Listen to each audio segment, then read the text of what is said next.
are honored to hear from two passionate educators behind this vision, Dr. Srividya Sridhar and Sri Saurabh Saxena.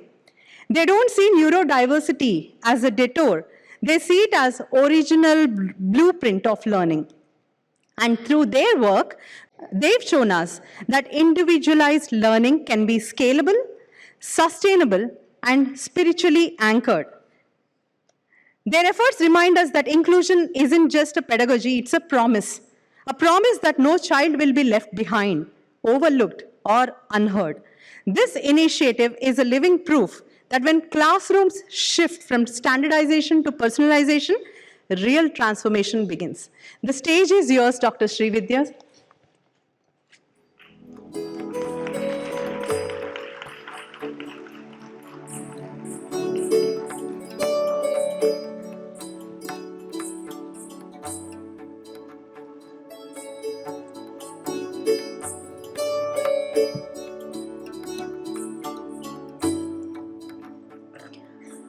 Om Shri Sai Ram, offering my most humble and reverential pranams at Swami's divine lotus feet, respected elders, dear brothers and sisters, and I would like to address you all as my dear brothers and sisters who are torch bearers of inclusion. I start with a prayer to our beloved Lord, to the universe, to make inclusion a reality, to make inclusion a possibility to implement in every school, in every home, in every community. I'm here to talk about enabling inclusive education.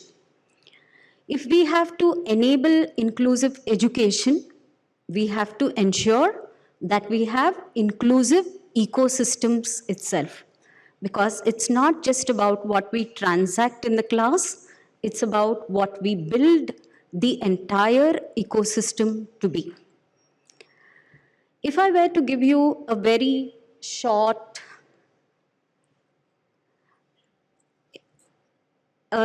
brief few lines or just a phrase about how you can define inclusion, it is to ensure that there is equitable access and participation. There is possibility for participation in everything that happens within the classroom, outside the classroom, in your homes, in your community, for everybody to participate and be a part of, and to provide learning opportunities for all children, especially for those with diverse learning needs. Sri Sathya Sai Vidya Vahini Inclusive Education Program is totally based, or the framework that we have built it on is fundamentally based on the principles of new education policy, which was released in 2020. So if you are looking at the key guidelines of the new education policy, it is to ensure that the central themes of everything that we deliver under the umbrella or in the name of inclusion talks about equity and ensures every principles of inclusion is taken care of. It is about focusing on removing systemic barriers to ensure there is learning for all. When we say learning for all, it is going to be especially for children with special needs. It's also going to be an enabler or something that benefits socio-economically disadvantaged groups, because these groups could have language barriers. These groups could have gone through some kind of trauma or some kind of setback, or they may be first-generation learners, or they may have their own challenges to be part of an education system. And if you're looking at our country, we do have gender-based and linguistic minorities. So how do we ensure that they are also included in the education system? If you're looking at the key provisions that NEP, New Education Policy, asks us to ensure all the material that we have within the inclusive system is enabled. We are looking at we will have the person who created the new education policy, the Dr. Professor M.K. Sridhar here tomorrow, who will give you a detailed explanation of how new education policy itself have been put together and how it enables inclusion so brilliantly. So I will not touch upon that because we will hear that from the creator itself. So we are looking at early childhood care and education. So you will, when Saurabh talks to you after me, he will explain to you how we are looking into early childhood development and early childhood education. Curriculum and pedagogy have to be reformed. We all know that. We are looking into various methodologies, we are looking into various frameworks and approaches that can help us to reform the present way in which we structure curriculum and the present kind of pedagogical formats and structures and methods we have that will help inclusion. Teacher training and capacity building is the need of the hour. All our teachers, irrespective of whether they are special educators or not, have to be trained, okay? And we have to look into their regular capacity building. It's not about giving them a conference like this or a training like this and letting them go and expect them to practice. We also have to ensure that there is regular capacity building happening for every teacher. The infrastructure and resource centers have to be built. We have to look into the infrastructure, not only the physical infrastructure, every kind of infrastructure the school has to be enabled with is in place. And we also have to, according to the new education policy, build resource centers that are accessible and that have assistive technologies. Easy said, easy to give a policy, easy to train people, easy to provide all the content and all the material that is required with the help of specialists like you all. But yes, that comes with loads and loads of challenges. So every time you take a step forward, you might be pulled back 4 steps. In Tamil, there is a saying, "Chanerina moran sarkaron." That is how those of you who understand Tamil will be able to relate to this. So there are challenges like that in inclusive education. So we have just picked up 4 major challenges that we have looked into in Sri Sathya Sai Vidya Vahini, so that we are ensuring that we are not just providing, we are not just people who provide. We also have to provide and we also have to facilitate, we also have to train, we also have to do capacity building in such a way that all these challenges are easily met. First, there is a lack of structural material which is suitable for inclusive education. That's what we are working on. The lack of trained teachers, and there is so much of gap in infrastructure. There is so much stigma and social discrimination. Then there is lack of effective screening tools. We know that NCERT itself has come out with such wonderful screening tools, which is new to India. Indian education system is getting exposed to screening tools only after 2020. Now, if you're looking at the next steps prescribed by the new education policy, it is about sensitizing all levels. It's not just about training teachers. It's not just about ensuring that the school management understands certain things. The leadership, the teachers, the community itself, every family needs to be sensitized.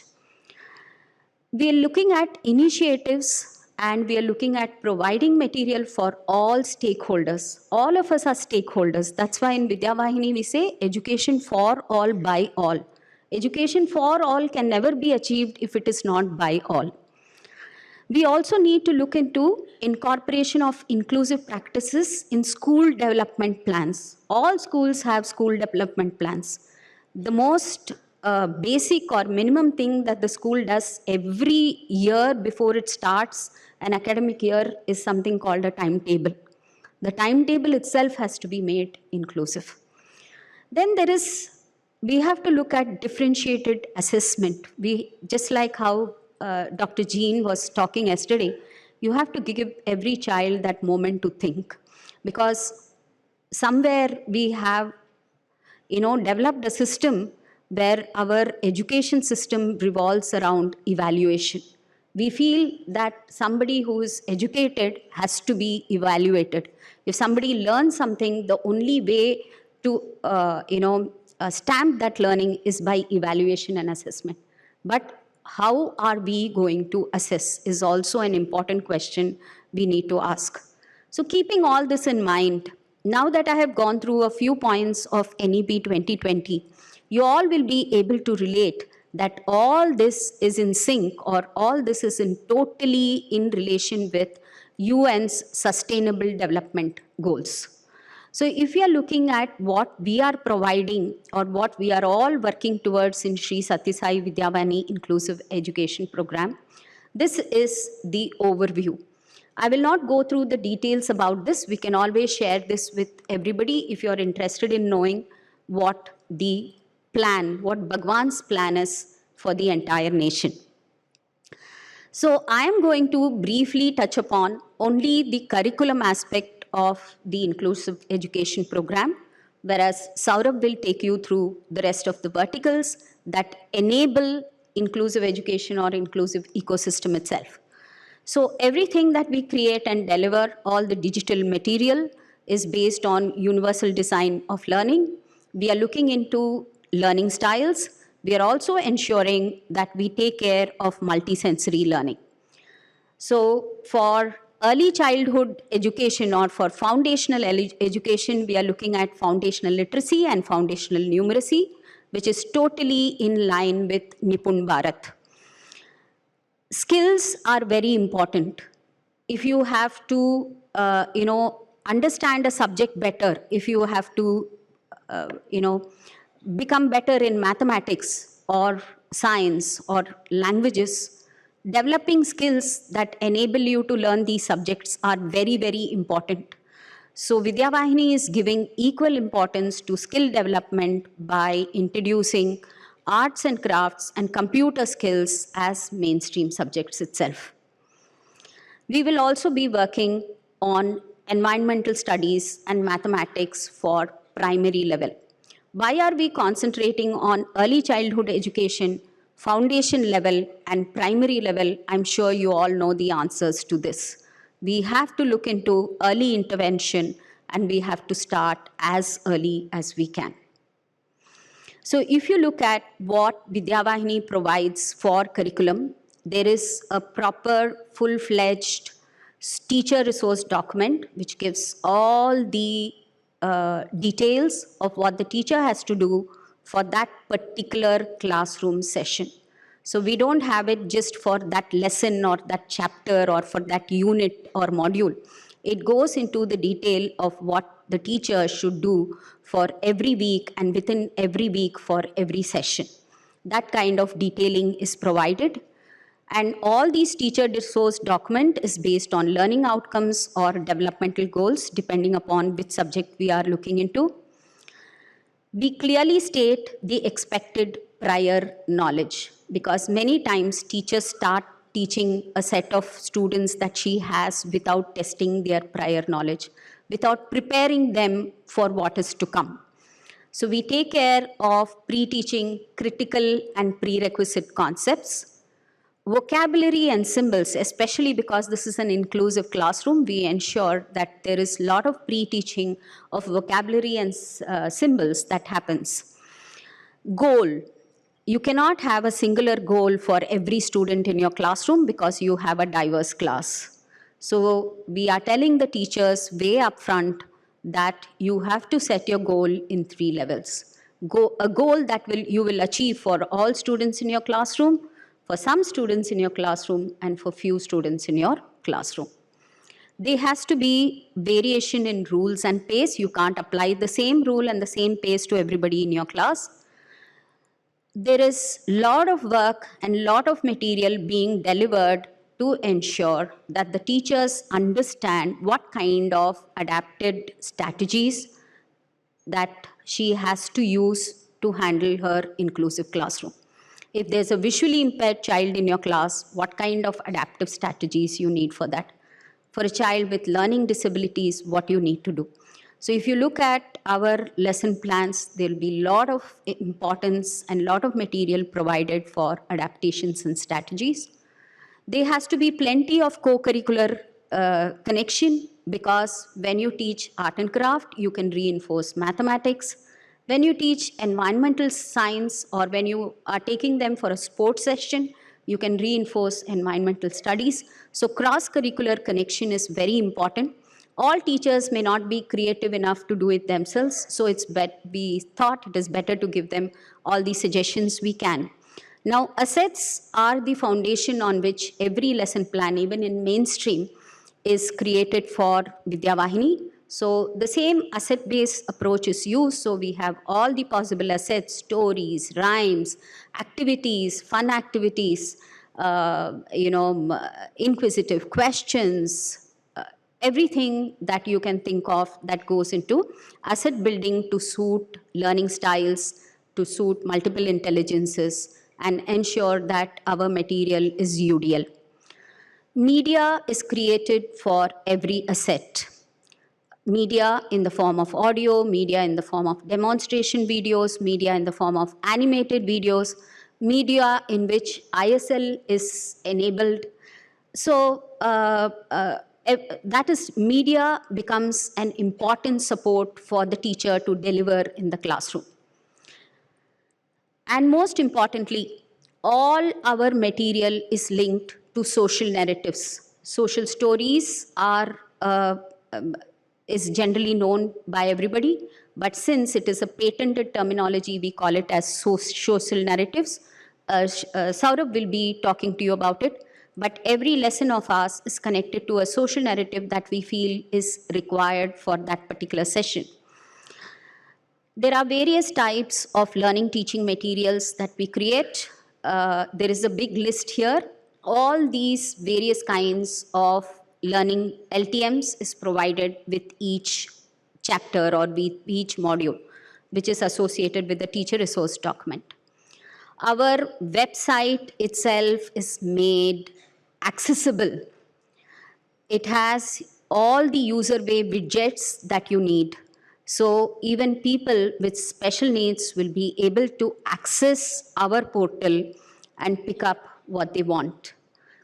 So we have various enablements, and our tech team has done a brilliant job of ensuring that everything on our portal is accessible to everyone.